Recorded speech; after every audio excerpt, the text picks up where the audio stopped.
बहुत समय पहले एक वीरान राज्य में रानी मृणाली राज करती। लोग कहते थे कि रानी के पास एक तीसरी आंख थी जो हमेशा बंद रहती थी और केवल तब खुलती थी जब कोई झूठ बोले। जब कोई झूठ बोले। एक रात एक अजनबी उस महल में शरण लेने आया। वो थका हुआ, डरा हुआ और खून से सना हुआ था। उसने कहा कि उस पर भूतों ने हमला किया है और वो बस एक रात की पनाह चाहता है।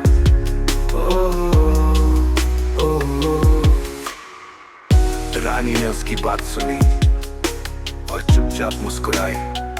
धीरे धीरे से बोली, अगर तुम झूठे हो तो मेरी तीसरी आंख खुद खुल जाएगी।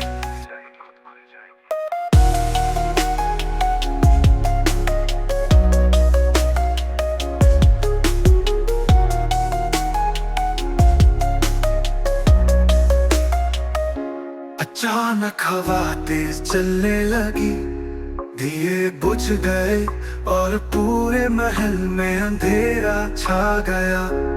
तभी रानी की तीसरी आंख खुली और उसके सामने खड़ा अजनबी धीरे धीरे एक राक्षस में बदल गया, जिसकी असलियत अब सबके सामने थी।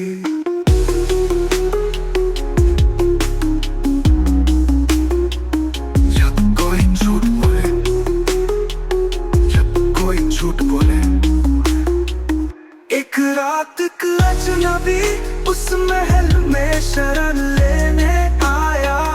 वो थका हुआ, डरा हुआ और खून से सना हुआ था। उसने कहा कि उस पर भूतों ने हमला किया है और वो बस एक रात की पनाह चाहता है।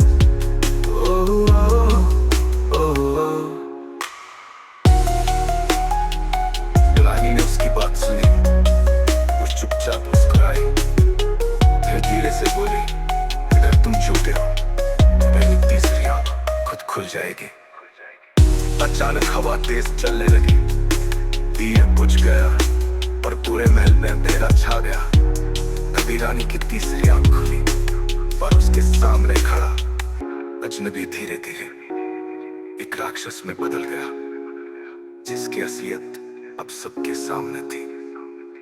लेकिन कहानी यही खत्म नहीं होती, क्योंकि अगली सुबह जब महल के दरवाजे खुले, रानी मृणाली कहीं नहीं थी। सिर्फ एक दर्पण पड़ा था जिसमें हर कोई खुद को राक्षस जैसा दिखता था।